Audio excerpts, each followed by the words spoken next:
Stacy Smith is the Executive Director of the John DeLa Howe School Foundation. The foundation's mission is to provide resources that support the South Carolina Governor's School for Agriculture as a center for agriculture innovation, producing future ag industry leaders.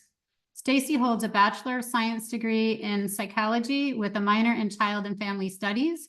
Prior to joining the South Carolina Governor's School, Stacy had a 10-year career in workforce development where she promoted strategies to benefit employers and assisted high school students with developing career goals and educational plans. Stacy also served as the circuit coordinator for the 8th Judicial Circuit of the Guardian Ad Litem program, where she helped establish a nonprofit foundation to assist children in foster care. In this capacity, she gained experience in fundraising and served on numerous community advisory boards and councils. Stacy has a passion for promoting the legacy started by Dr. John DeLa Howe to encourage the workforce of tomorrow to embrace careers in agriculture. And I'm super happy to have Stacy share some with us about the school, because this is who we are partnering with for our golf tournament in September. And so if you have questions as Stacy is talking, please type your questions in the chat and I'll go over them afterwards. And Stacy, take it away. Well, good afternoon, everyone, and thank you so much for having me. Julia, it has been a pleasure to get to know you and to learn about Rotary and just seeing all the great projects that you're involved with. Now, Julia and I had a trial run before we all got on here today. Is my screen sharing for you? Good. Okay, so we're good. So yes, thank you for having me. I have had a diverse career background, as you heard. I've worked with a lot of abused children and child abuse neglect in my previous walk of life. And it is so good to be here at the Governor's School for Agriculture and to have such a feel-good cause. I've always wanted to get up and go to work every morning for a cause and feel like, you know, the work that I do matters and impacts others. So the South Carolina Governor's School for Agriculture is the only school of its kind in the nation right now. We are a free, state-funded residential high school focused on agriculture. Now, there are private schools doing some of what we're doing. Another thing that makes us very unique is that we have 1,310 acres.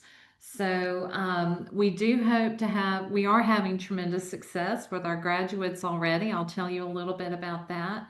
And we do hope to be emulated and to have our program replicated.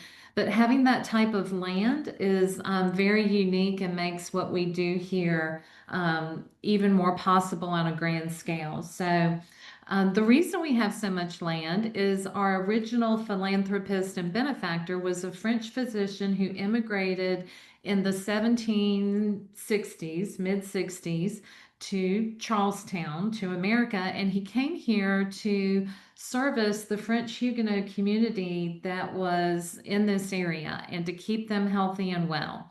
And so he was given a land grant, as I understand, and then he added on to that land, and he had acquired over 2,000 acres. But when the man-made Lake Thurmond, was formed, we did lose some of Dr. DeLa Howe's land. Also, we shared a little bit with the Forestry Service. I think we traded some land with them so that we could own even more of the peninsula that touches the lake. So a few minor modifications through the years have, you know, impacted that land. So Dr. DeLa Howe left the land to be an agricultural seminary for poor boys and poor girls, because poor was synonymous with agriculture and still is to a great degree. In today's world, that stereotype persists a little bit.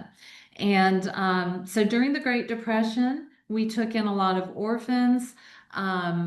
During different iterations, you know, the school was used in a variety of ways. In the 50s, 60s, and 70s, girls who attended here were taught more the home economics piece, and the boys did a lot more of the agricultural things. And then in the 80s, it became a behavioral intervention school. So around the mid 80s up until 2017, wilderness programs were sort of a fashion. And as the foster care and state systems and the education systems moved away from perhaps punishing the victims, because children that had behavior problems, we know, often come from very difficult home life and home circumstances. So as they moved away from that, the student population declined to the point that there were more staff than students here on our campus. And the state legislature began to consider closing down the school. And my understanding is around 2017, they hired a group of consultants to come in and do a study and decide what could we do with this land that the state owned. And lo and behold, the consultants decided to honor the will of Dr. Howe and make it a governor's school for agriculture. So we are now the third governor's school in South Carolina. The other two have been in existence for about 30 years. We have a governor's school for arts and humanity in Greenville, South Carolina. We have the governor's school for math and science in Hartsville, South Carolina. And now, right in rural South Carolina in McCormick County, we have this new governor's school for agriculture. And all of the governor's schools, what they have in common is that to attend there, there's an application process and you must be an honors level student. But what they pack and take with them, we like to joke, is very different. So if you go to governor's school for math and science, the students take a calculator. If they go to arts and humanities, they take some paintbrushes or a flute or a clarinet. But when they come to the Governor's School for Agriculture, many of our students bring a horse, a cow, or a goat with them. So we have a lot of, show clubs and things like that that we'll talk about a little bit more. But before we go too far, I want to stop sharing one screen and go to the next. And I'm going to show you, let's see if I can get this up, a video that features our students. And I think it just does a really great job as we talk about the school for you to see our students first. So Julia, is that screen showing?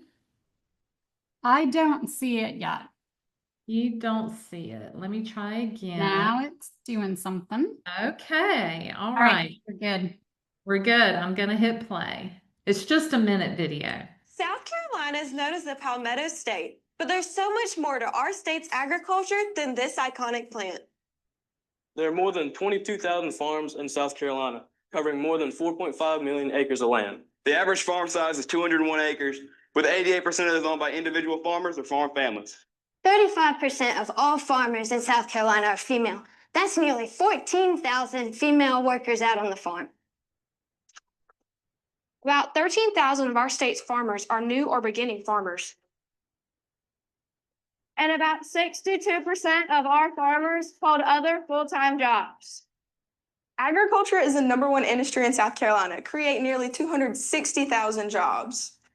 With an annual economic impact of almost $52 billion. Our top commodities are broilers and chicken eggs produced by single-comb white leghorns. Corn and soybeans, Cattle and turkeys. cotton and floriculture. And of course, agritourism.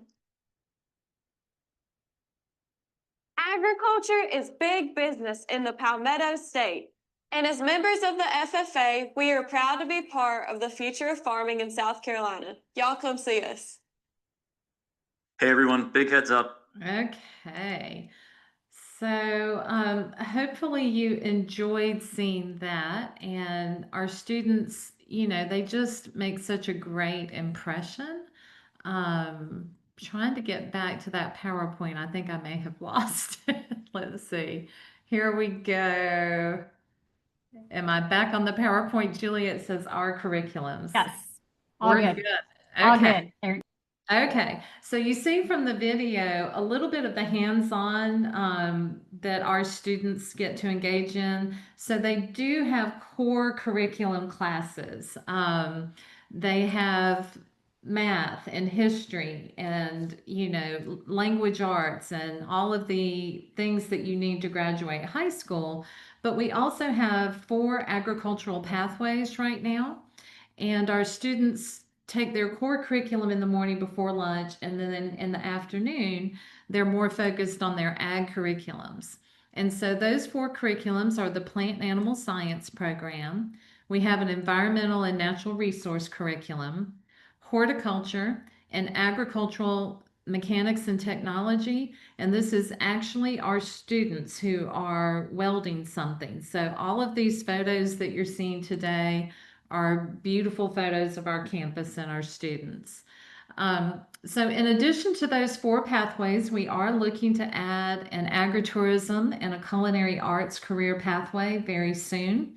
Most of our students are dually enrolled, meaning that they're enrolled in high school and college classes at the same time. And our students, if they apply themselves, can graduate with a high school diploma and an associate's degree in diversified agriculture. So we really consider ourselves a little bit of a middle college, which is kind of a trendy term. Our students are leaving home, coming and staying here during the week. Many of them do go home on the weekend. But they're just having a very robust immersion in agricultural career pathways while they're here.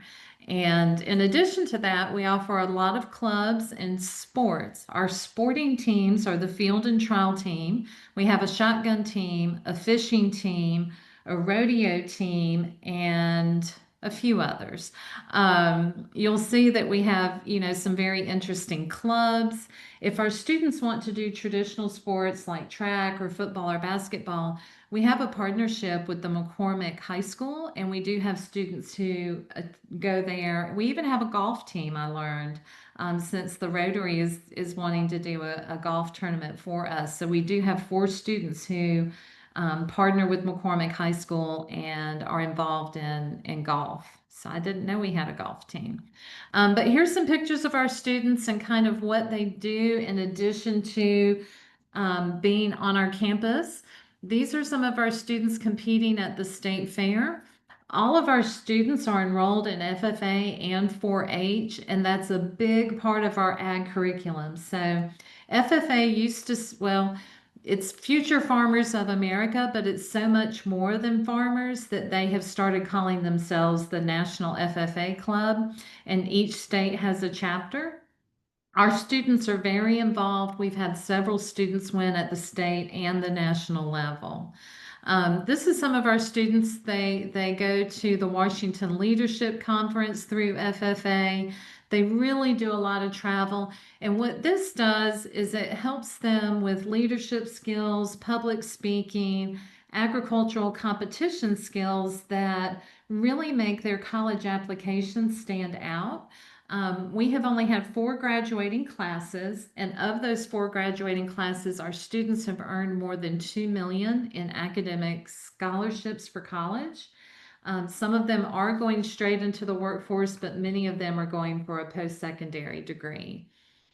So the robust experience that they have here, I just can't say how important that is to their futures, and the foundation plays a really big role in that, which we'll talk about in just a little bit.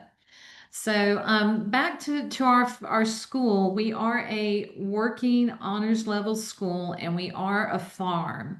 And this picture really gives you a good feel for that. This is not all of our campus, but this road that you see right here is across from my office on Highway 81. This is actually the back entrance to our school. Can you see my pointer, Julia? Yep. So this area of our campus is a 12-acre field in the middle we call the Governor's Green. It's not very green in this photo, but it is today. And our students stay in what we call residence halls. So this side of campus where my pointer is the male side of campus. We have 11 dormitories. We have renovated 2 this summer, and we will be at almost full capacity this fall with 110 students. So our capacity is limited by our ability for housing. And one of the capital projects we most likely will have in the years to come would be a dormitory type 2, maybe 3-story building. We would never put a skyscraper type building on our beautiful historic campus. But we do aspire to be able to take in even more students as our reputation grows and to make a bigger impact on the agricultural career workforce in our state and in our nation. So many of the buildings here are on the National Historic Registry. This building over here with the red roof is being refurbished and remodeled right now. That'll be our main academic classroom beginning this fall. And over here you can see that's our agricultural mechanic shop. We did receive funding to bring that up to more modern standards so that we can do even more with our students in terms of small engine repair, diesel engine repair, things like that. I'll have time for questions. So if you have questions, please hold those because I know I'm covering a lot of ground. Again, this is our building that's being renovated. This building here is our iconic dairy barn. My office is located adjacent to that where the dairy farmer lived. I'm in a house for my office, which is beautiful. And we don't have dairy, and we probably never will because that's such an intense amount of work, and our students do need time to go to class and study and take the SAT and travel abroad for FFA and all of these things. But we do have this beautiful space, and we look for that to be a retail store one day in the future, particularly as our agritourism curriculum becomes part of our career pathways. We do have product to sell, so we are putting 100% of our own eggs in our cafeteria. Our goal is to be 50% sustainable on all of our products in our cafeteria. When we meet that goal, we will raise it. We are putting some of our own pork and beef in our cafeteria. Our row crops were very successful before Helene, and we were giving food to the McCormick Food Bank out of our surplus. We took 300 pounds of fresh produce to the McCormick Food Bank last year. This building you see over here is one of the residence halls. They're all different. The floor plan is different. This particular building on this side of campus is one of the female residence halls. And we do have part-time staff who are there with them in the evenings after the school day is done, simply because we're not a college campus. These are minors. Most of them do drive, but our resident hall advisors have the keys when they're on campus, and their parents have to sign them out if they have a part-time job or if they need to go to town for something. This building down in the left corner is what we now call our education center. Formerly, when it was a behavioral intervention school, this was the wilderness building that was used primarily for classrooms. And that's why some of our other buildings were in disrepair and needed so much remodeling. Those residence halls had not been used during that iteration of the campus's history and lifespan. This just shows you that we do have some waterfront property. Our president likes to joke and tell our students that they live in a gated lakefront community. Unfortunately, we do not have access to this water by road yet. We don't have any utilities going down there, but we do aspire one day to have maybe like a conference center down there with because we really want to be an agricultural hub for the state of South Carolina. We do have a lot of associations who meet here. The Forestry Association meets on our campus, the Cattlemen's Association. We had a watermelon board. I didn't know there was a watermelon board, but there's associations for lots of things in South Carolina, and we are making our space available. And when they come, we usually have a speaker to speak to our students about all the many career pathways. I think that's one of the many great benefits of going to school here is that our students get to meet so many people. We had an international corporation here last Wednesday that I hosted, Syngenta. They are an international biologic company. I learned that they're taking seaweed out of the Norwegian oceans and creating, biologic compounds that are natural, that help our plants grow stronger root systems. They're studying, how to make stronger, better plants, how to give pollinators better access to those plants. So lots of interesting people are learning about us and finding out about us. And our students have an opportunity to hear from all of those myriad of voices and all the wealth of wisdom that's out there when people come to our campus. This picture over here is our horse arena. We do need we need to update our horse arena, but this is a great busy place. In the afternoons after school, a lot of students have their own horses, and so they might they might show their horses, they might compete in rodeo.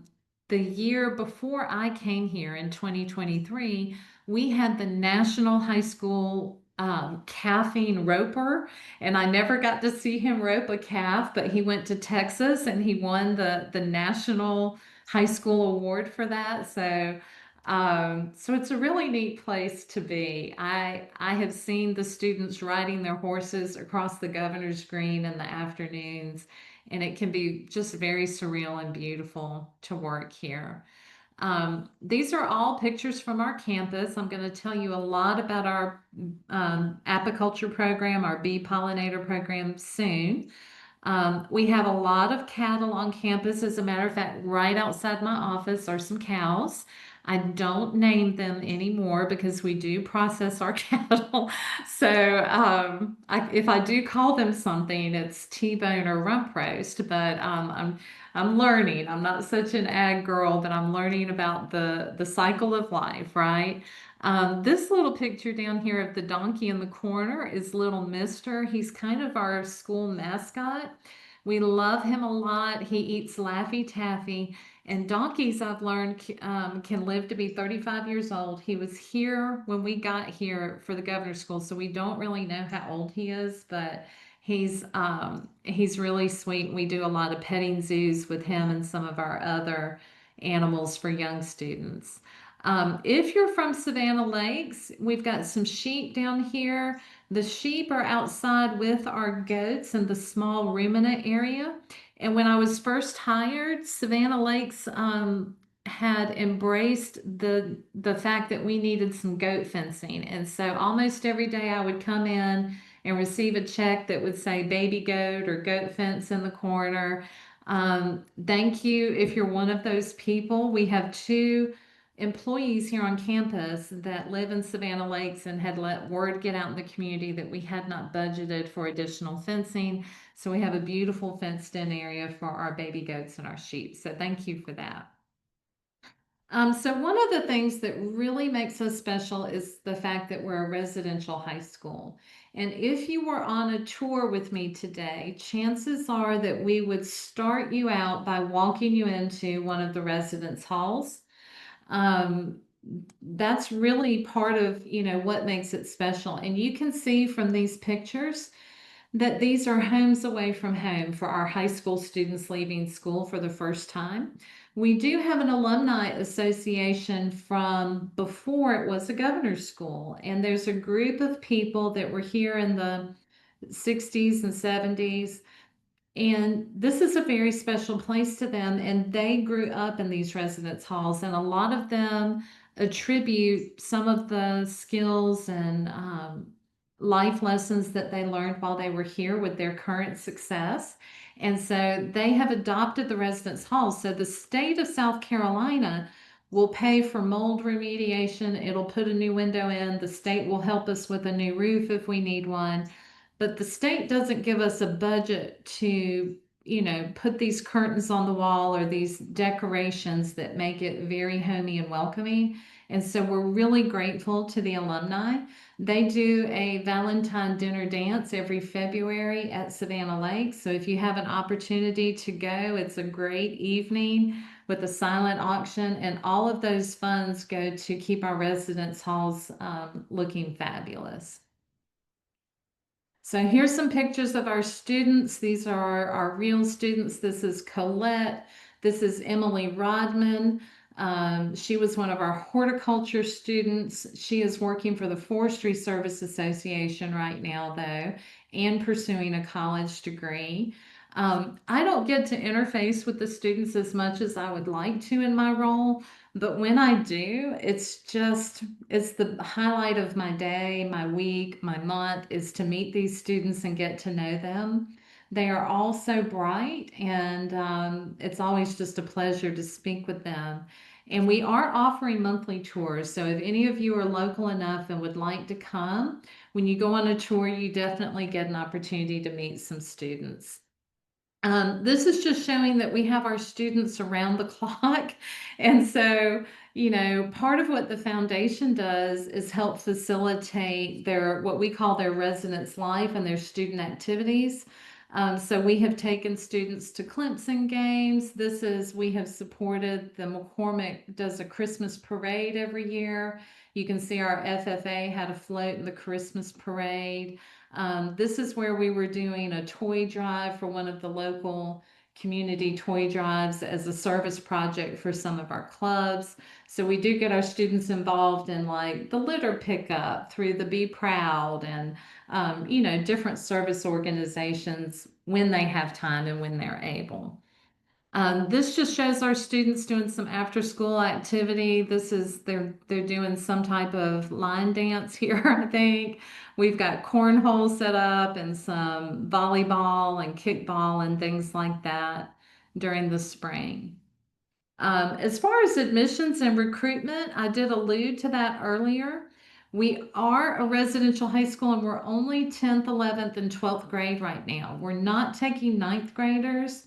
And we took the lead from the other governor schools that ninth graders don't always have that maturity level that we're looking for to really be away from home and to do well in that environment. So right now that's our model and it's going well. We do have a few day students who live nearby within maybe 25 miles or so, and they might choose to drive home every day. And that's an option. We don't have a lot of students who do that, but it is an opportunity. So here's some of the requirements. They do need to have a 2.7 GPA, which is not particularly high. That's a good A, B, maybe even occasional C student right there. They must have an interest in agriculture, but interestingly, 50% of our students do not come from any agricultural background.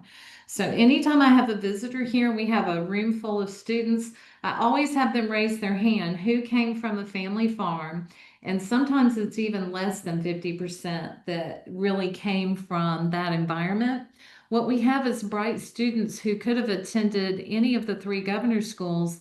They choose to come here. One of them I know is familiar to Savannah Lakes, Blake Arias. He had no agricultural interest at all, and he is going to Clemson this fall and pursuing an agricultural career pathway. So that's exactly what we want, and that's part of who we are and what we do. We're really a workforce development school, and we are getting children, young adults at an age when they're making those career decisions, and we're letting them know that there is opportunity. There's chemists in agriculture. There's every career, there's lawyers who focus on agriculture. Land trust is a really big focus area because we are losing our land, and we need farmland. Everything can't be developed and have an apartment complex on it. So we're starting to see career pathways more and more about protecting our natural resources and planned communities. Where will the gardens be? Where will the farms be? 2% of our workforce is involved in farming. That means that, and that's a global number, 2% of the workforce are farmers, and they're feeding the other 98% of us. So we really want to make sure that our young people know about these career pathways and these opportunities. So this is just a picture of a student after she was accepted. So there is an interview process to come here. You do have to come with teacher recommendations. We do get your record, and there can't be any disciplinary problems. So we have a great group of students that want to be here and that choose to be here. Our principal came from some of the maybe more rougher schools in the Augusta, Georgia area. And he likes to say that a challenging day here on his campus is maybe a goat gets out and he gets called to help. And those little goats are fast. So he likes that, our students are not problem students for the most part. At our education center, we also have adult education, and in the summer, we do summer camps. The foundation is very involved in the summer camps. So last year, we purchased youth-sized fishing poles, youth-sized bee pollinator suits, some equestrian hard helmets for safety. So, we purchased a lot of things for the summer camps because that's our recruitment process. That's where we're reaching out to the next generation who may want to come to school here. Also, you can see this is a picture from a wreath decorating class. We have controlled burn classes. We have pollinator classes for adults. So through the education center, we open up some, educational opportunities and bring in some Clemson Extension specialists and other specialists, and they offer some enrichment for the community. And I would say we've had people from about a 7-county radius that have come to some of those adult classes. So now I'm going to talk to you a little bit about the foundation. So I am the executive director of the foundation, and our board has grown recently, so I don't quite have everyone's picture up here, but this is a snapshot of our board members. All of them come from some type of agricultural background and have some agricultural connections. So Ms. Seabrook right here, who is the chair, this first little picture, she was the 2024 South Carolina Tree Farmer of the Year. Dr. Pat Apperson had a very successful rice business in Australia. He is a professor and teaches in his retirement. He's very, very busy, actually. This is Miss Benita Clemens. She has some nonprofits of her own that she runs that have agricultural focus around healthy eating and healthy lifestyle. So lots and lots of ag connections here. And our mission is to provide support to the students of the Governor's School to receive a quality agricultural education. So what does that mean? That means that anything that the students or the school are involved in, we are trying to help with that. So like most public schools, we have fundraisers and things. Most public schools sell oranges, they sell wrapping paper at Christmas, maybe some chocolate bars, because there's a lack of funding for things that students need. And we are no different. And what we provide a lot of support for is travel scholarships and meal scholarships. So the only cost to attend the Governor's School for Agriculture is a meal plan. And because it's 10 months of breakfast, lunch, and dinner, that meal plan is over $2,600. And that can be a barrier for some families. So we ask, when people ask how they can support our school, meal scholarships is a wonderful way to help. I always tell people, don't feel like you have to come up with the full plan. Like, $500 can go a long way on one student. So we can make partial awards, 50% awards, and even 100% awards. And our internal staff know where the need is and are very good about making sure that the right students receive that support. Also, travel scholarships to send our students to all of these competitions around the state is very expensive. We send them to the Washington Leadership training every spring. Every fall, we try to send a group of students. So we sent 33 students last year to the National Indianapolis FFA competition and expo. They get great exposure there. There's a lot of colleges there, a lot of opportunity for building their resume through, competitions. And to send 33 students was over $12,000 last year to get them there. And that was just for the charter bus. We also, paid for them to get out and stretch their legs. So they stopped at a fishing hatchery along the way, different agricultural points of interest along the way. But it changes their life. We also have an international travel program. The foundation has been very supportive of that. We sent our first 10 students to Ireland, and they learned about sustainable agriculture and different government policies, and it's more and more a global economy. And our teachers said that our students asked the best questions. They were so proud of them that they really showed that they have a deep knowledge of agriculture. Um, so they're going to Italy and France this year, and some of these students have never even been to the coast of South Carolina. So that travel experience is phenomenal.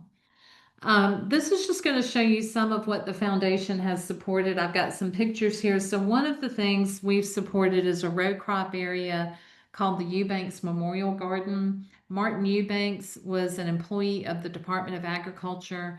When he retired, he had a very unfortunate health event. We lost him very soon after he retired. And there was a group of people who wanted to do something to honor his memory. He was a big, tremendous advocate for small farmers. And so this is our row crop area that is dedicated to him.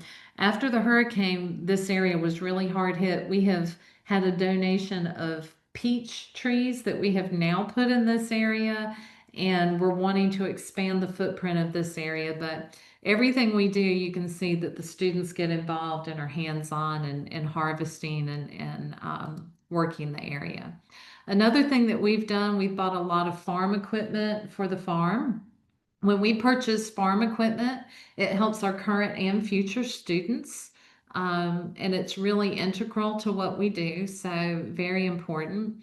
And then one of the projects I'm really proud of, last year we wrote a grant for apiculture program.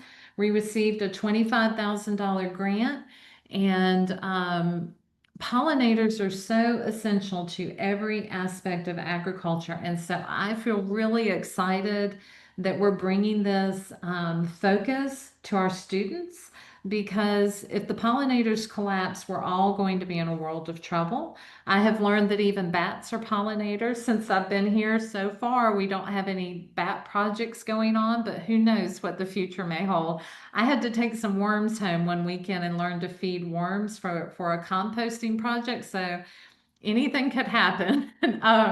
But we did hire Miss Susan Jones right here. She has been the South Carolina Bee Association president for a number of years. She is now working part-time with our school.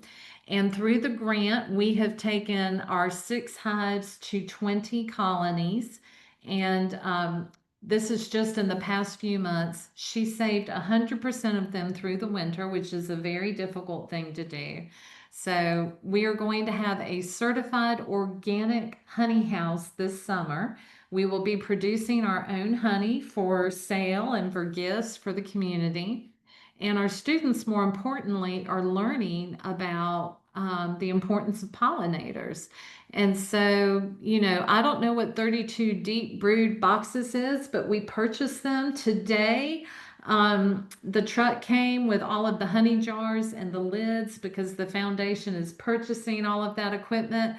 So if you're a bee lover or you do some hobby beehiving, maybe you know what all these deep frames are. I've just enjoyed seeing it all come in and go be put to use. And a big part of what we wrote in the grant was for pollinator gardens on our campus. So I'm very excited to see those going in. We may have some pictures of that here. No, I don't see it, but they're putting the pollinator gardens in around campus. And it's just going to be a beautiful thing, a beautiful addition to our campus as well to have these areas. Now this little pie chart is showing you for 2023 what the impact of the foundation was on the school and what we're doing with our funding. We had a huge impact in 2023. I do need to get our 2024 numbers together. It's going to be similar, but we had a $130,000 grant that came through in 2023. So these numbers are probably higher than they might be for 2024. But you can see that we purchased a lot of farm equipment. We were blessed with the ability to get a brand new fertilizer for the farm. We bought a skid steer for the farm. We bought, if you see anything shiny on our campus, it probably came through the foundation. We bought 3 feed containers so that we can store feed for the livestock operations.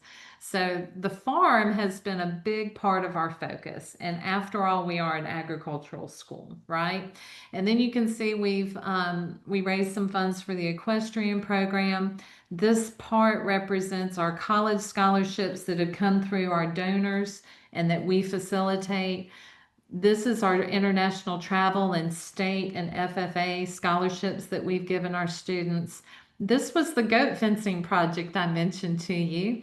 Also, the foundation did get $25,000 for a new greenhouse. Our greenhouse was blowing over every time the wind blew, and we were band-aiding it back together. And so we have a nice new greenhouse with some modern technology in it. We always tried to provide the library with some resources. And yes, that may mean books, but for our library, it means a laser engraver. It means hydroponic systems. It means composting worms. It means an embroidery machine, a 3D printer. Our library is the heart of our school. It is not whisper quiet in there. Our students are in there doing research for their supervised agricultural experience, which is an SAE. And it is just a really exciting place to go to the library. So, and then there's our summer camps. So that's a lot that I've said. I hope I've given you a really good overview of our school and how exciting it is. And if I have time, Julie, I'll take any questions. Absolutely. Stacy, that was a fabulous summary. And before I go into questions, I just wanted to tell people a little bit about our golf tournament in September is supporting the foundation, and some of the things that funds that are raised from the golf tournament will go to is like the meal program to help the students that are in need to help with their meals, and for some of the travel for the FFA and livestock shows, and then extracurricular activities and support in their curricular pathways. So that's what we're partnering with for the golf tournament. And so that was a great summary of that. So I'm going to go through some of the questions. And so the first one is, are most students local or coming from other parts of South Carolina? Most are not local. We have only had 2 or 3 from the McCormick County area in the 4.5, 5 years that we've been in operation. So our students are from around the state. We've had representation from almost every county at this point. And we've also had some not in South Carolina. So we can take 10% from out of state. But as people learn about us and have more awareness, we look for it to be highly competitive. We will only be taking out of state when there's insufficient applications from South Carolina. This fall, we turned away 50 applicants for the first time. So we do, of course, have a priority preference for South Carolina residents. Okay. And then this kind of goes with recruitment. When you're recruiting, are you reaching out to the school systems across the state, or are you looking for people that have already found you? How are you putting the word out for recruiting students? So we have an outreach department. They are pretty large. They have 4 full-time people. The foundation has 2 full-time people for reference. So they are attending high schools around the state. They are attending agricultural expos and events.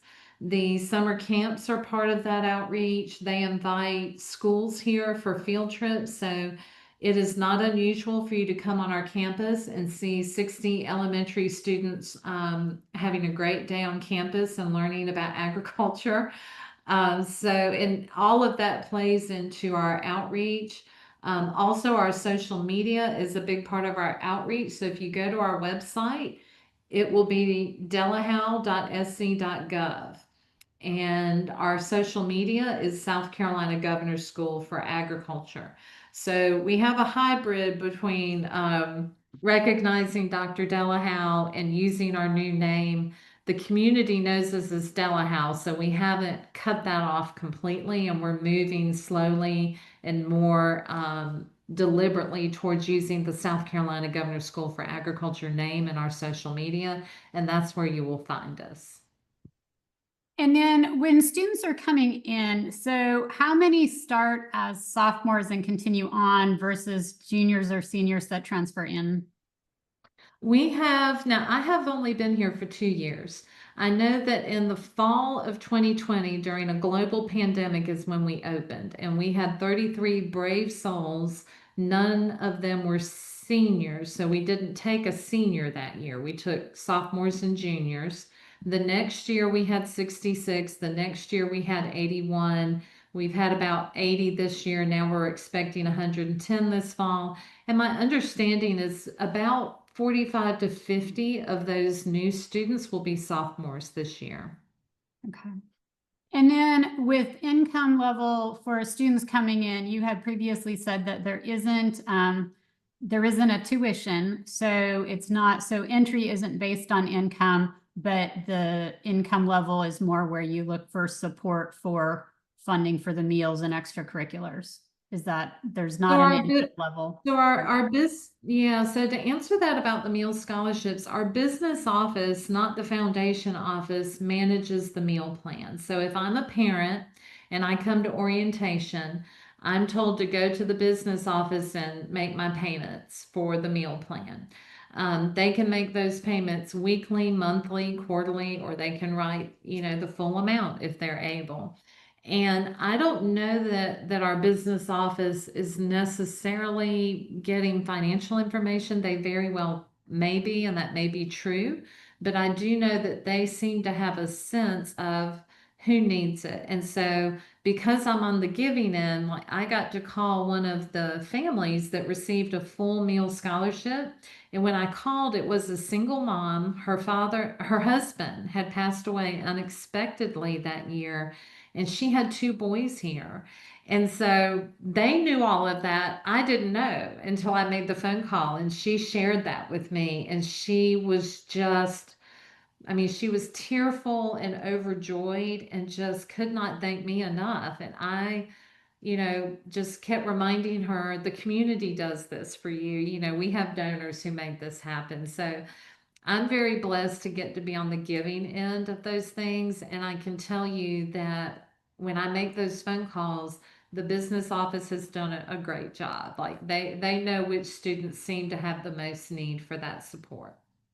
And then just to confirm, the state then covers the cost of the student tuition as far as the learning materials and what the educational program covers. That comes from the state, but then all of the extra things they do are coming from extracurricular expense.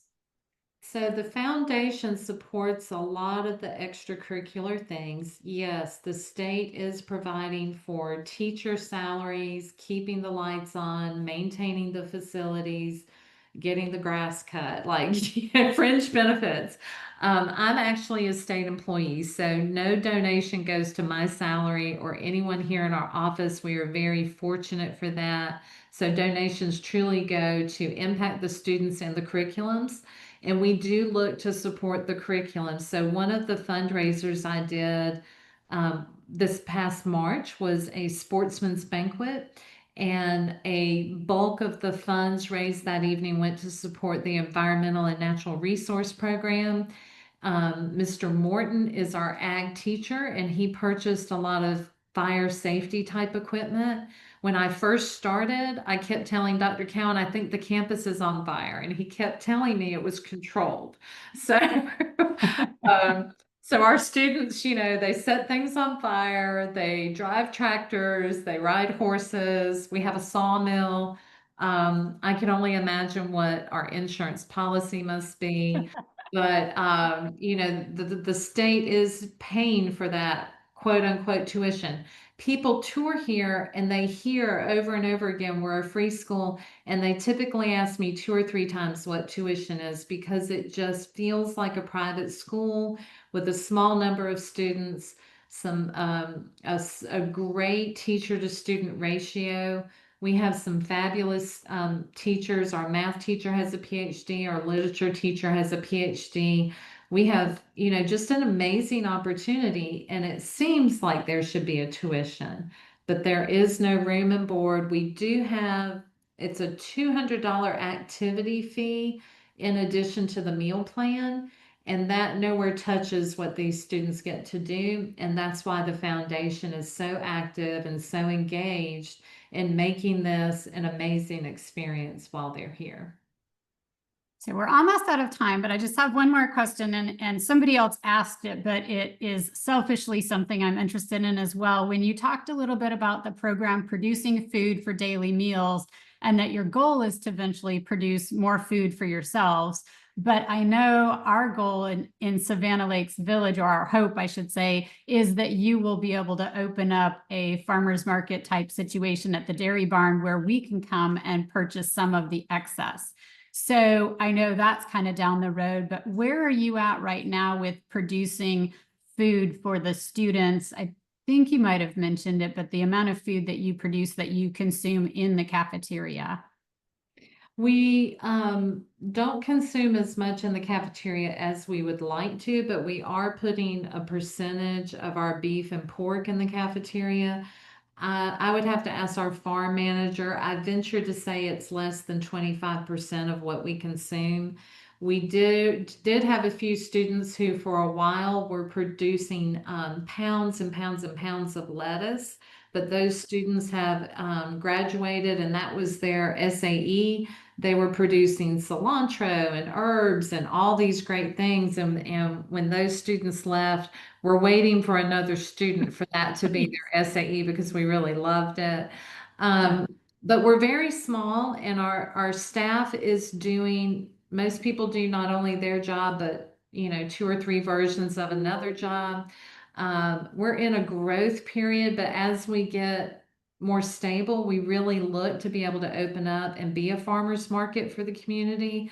We are sending our products to the local farmers market. So we have a gentleman on our farming staff. He manages the McCormick Farmers Market and he takes our product there.